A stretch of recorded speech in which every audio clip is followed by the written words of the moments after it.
Hi, I'm Dr. Lon Young. I'm a practicing emergency physician here in the Bryan-College Station area and been here for about 15 years. Currently, I function as the Chief Medical Officer for CapRock Health. In that role, I've been involved heavily in the local response to the coronavirus, both helping with the general response, but also frequently helping my family or friends or business owners to deal with the question of what happens if I get exposed or what happens if someone in my organization gets exposed. And I've had these conversations so many times it occurred to me that it could be helpful to put this into a presentation so that it would be more accessible for more people. So I hope these slides that I put together are helpful and that the information that I share will help if you are exposed or someone in your organization gets exposed. So I frequently receive phone calls from friends or business owners in the community who want to know, what do I do if I have an employee that showed up to work and tells me I tested positive or I've been exposed to someone who tested positive? And this is a tough question, partly because each business is different, each group of employees is different, and sometimes the recommendations have changed as we've learned more about the virus. So it can be hard to sort through this question. And so I find myself feeling the stress and the challenge that these managers or business owners face as they do this. And so as I've helped them work through there, I have developed 4 steps that help me to give them the right advice about what to do when an employee comes to work or somehow an exposure occurs at work. So the first step is to determine if you actually have had a positive case in your organization. After that, you decide, of that positive case, who did they expose, if anyone?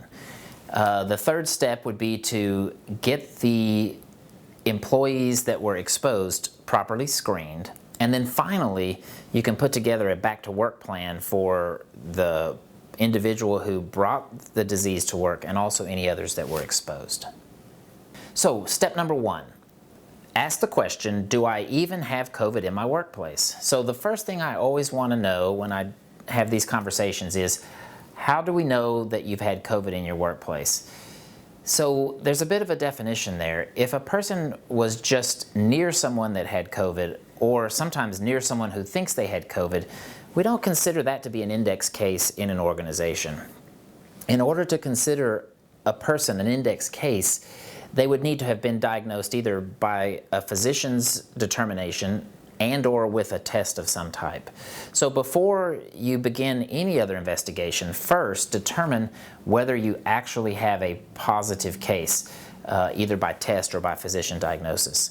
And that can save you a lot of time, because with the prevalence of this disease in the community, nearly all of us potentially might have been exposed. So first, make sure if you actually have someone who has themselves tested positive or been diagnosed positive by their doctor.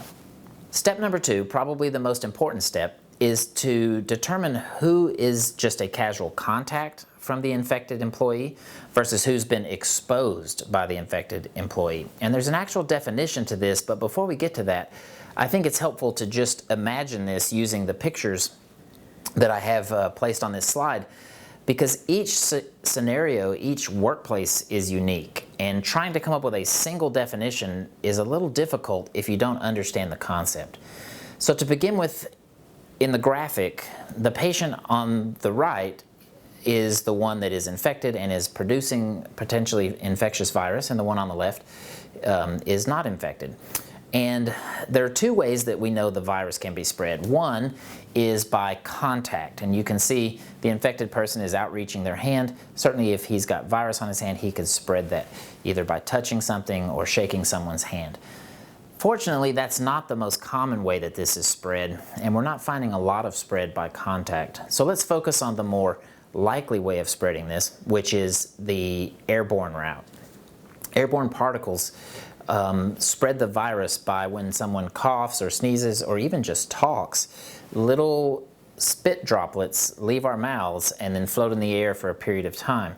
Inside those spit droplets can be virus, and that virus, if it ends up in an uninfected person, can transmit that. Now, it's important to understand that a single virus does not leave an infected person and infect someone else. It would take thousands of viruses, maybe tens of thousands, to get from the infected person into the uninfected person before an infection would develop. And that's important when we start talking about why masks are effective, because we don't have to block every virus. We just need to get the production of virus below a level that we don't share thousands of them between infected and uninfected. As you'll see on the slides, the droplets are actually drawn in two separate sizes, and that's intentional because the larger droplets are full of lots of virus and can easily spread the infection probably with just a single droplet. The good news about those is that they're heavy and they don't last in the air very long before they settle out on the floor. And this is where the 6-foot distance comes into play, as we know that most of the large droplets that we produce during talking don't make it beyond about 6 feet. And that's where that safe zone that we keep talking about comes from. The smaller particles are more challenging. They don't contain as much virus, and almost certainly one small droplet called an aerosol would not have enough virus to infect the subject. However, if you breathe enough of these over a period of time, you can get infected. And the other challenge with the aerosols is they stay in the air for a long time, maybe hours, whereas the droplets last only a minute or so before they settle to the ground. So understanding that dynamic, that you have to get thousands of virus particles from the infected person into the uninfected person, it helps us to sort through, well, who might have been exposed. So we know that the timing is important. The first day or two that someone's infected, they're not very likely to spread the virus because they're not producing thousands and thousands of viruses that can get into their spit droplets.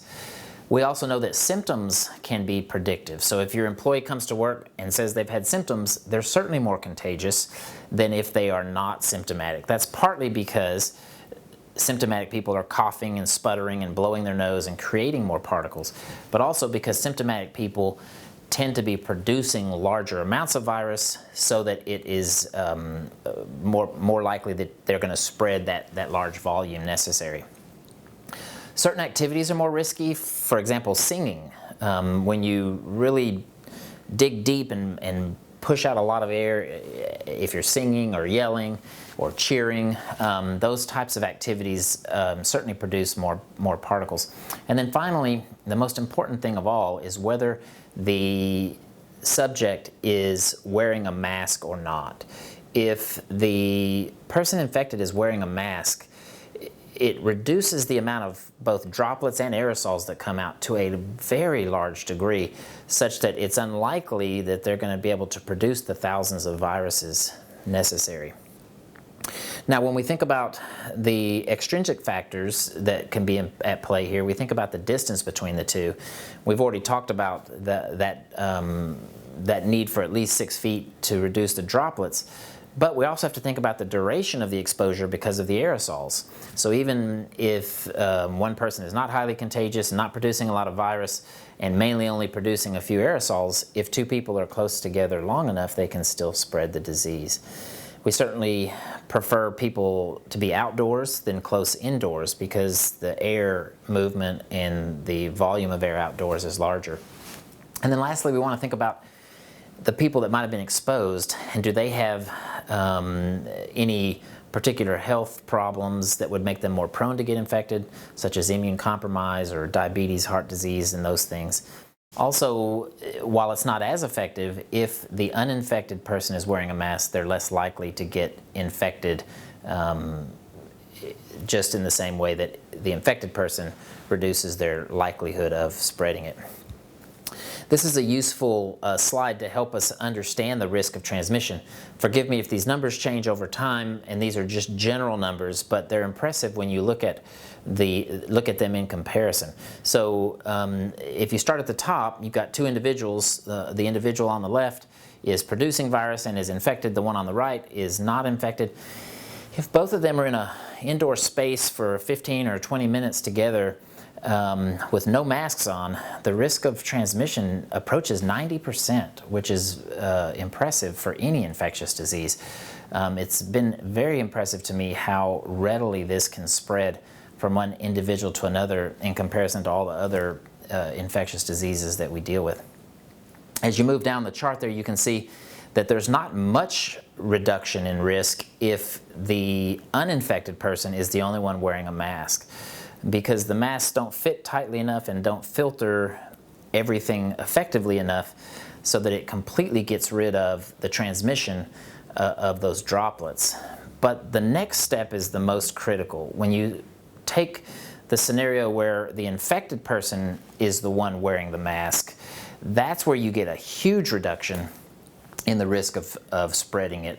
And then finally, if both people are wearing masks, the risk of transmission becomes less than 2%. In fact, when I do these phone calls, if I find that in the business owner or manager is able to reliably say that all parties were wearing masks at all given time, I rarely recommend any further investigation or testing. The risk of transmission just becomes that low. So this is important as you determine your policies and your approach to preventing the spread of COVID in your business. There's nothing more important than the masks that need to be worn at all times between all people, whether they think they're infected or not, while they're at work and preferably out in the community as well. So we just talked about the concept of exposure, but to put it in a list of steps, an exposure almost always is going to occur indoors where people are close to each other. They don't have to be within 6 feet, but definitely within the same room, relatively close, for 15 to 30 minutes, and neither are wearing masks. And so it's important, once you've established that someone in your organization has been infected, that you take the next step to decide, well, just because they were infected doesn't necessarily mean they exposed anyone else. That's where you look at these factors to determine if there are any other people in your company that even need to be screened. So once you have decided you've had a positive in your business, and then you've decided you've had some people exposed, the third step is the screening process. I want to emphasize the word screening over testing, because the process of determining if someone is infected or has had a significant exposure is not based on a single test. It's based both on some clinical information as well as some lab or testing information. So on the screen there, I've listed some things that a provider will consider when they are going through the screening process. Things like, is this a healthy employee or do they have chronic conditions? When was the timing of the exposure, the nature of the exposure, and so forth. There's other things that they will consider. And then, based on that information, they can decide which, if any, test is appropriate. It's also important to understand that for high-risk employees, sometimes we recommend multiple tests. This is based on the fact that none of our tests are currently 100% reliable. So if you really have to know if a person's infected before you're comfortable with them going back, we often recommend 2 tests. A good example would be a bedside nurse. We would be very careful with a bedside nurse, particularly if they're taking care of high-risk patients, versus someone who may work outdoors in ranching may not need the same level of certainty. The timing of the test is critical, and one of the reasons why it's important to get a provider involved and do a true screening rather than just a test is because we know that when you test somebody changes the likelihood that you're going to get accurate results. So if an employee just shows up and hands a paper to you that says they tested negative, that doesn't give you very much information and certainly shouldn't completely reassure you that this person is safe to work. The graph is provided to illustrate this point. So the higher the number on the graph, the more likely it is that your test was wrong. So as you can see, the first 2 days after exposure, the test was always negative, even though these patients eventually tested positive. On day 3, you barely pick up any of the cases using our current tests. The best time to test seems to be around day 6, 7, or 8. And that, combined with an appropriate screening, can get you about a 95% confidence that a person is not infected. As you can see though, if one of your employees shows up and hands a paper to you for a test 2 days after they were exposed, there's really no value in that test. And once again, that's why it's important to get a provider involved to help decide when should I test, what test, do I need more than one test, and at what point can the person return. Once your provider has decided that you need a test and which test, they can guide you on where to get that done, and based on that can help you to figure out when this employee can come back safely. And the provider will take into consideration other things too, like what type of work the person does, what are their home circumstances, all these factors that are so unique to each situation that it just requires someone with some expertise to work that through. In terms of deciding when someone can return to work, the critical question is contagiousness. Certainly, we don't want this to spread to anyone else, and we'd like to have an index case remain isolated. So it's important to ask the question, how long does someone stay contagious? The other part of that question is, does a person have to have a negative test to indicate they're no longer contagious and allow them to come back to work? Well, luckily we've had enough time to study this that we know the answer to both of those questions. First, we know that someone who has tested positive will tend to continue to be positive until 21 days after their symptoms started, which is much longer than their contagiousness period. We know that those same patients, if you test them, you can only culture the virus out to about 8 days, meaning their contagiousness period stops at about 8 days. So this answers two questions for us. One, a person is only contagious about 8 days after they develop symptoms. And two, it doesn't make sense to require a negative test for someone to return to work, because they can test positive out to as long as 45 days from when they became symptomatic, which is well beyond the point that they're contagious. The only thing that does is cause more difficulty for the employee and the business because they're out longer than they need to be.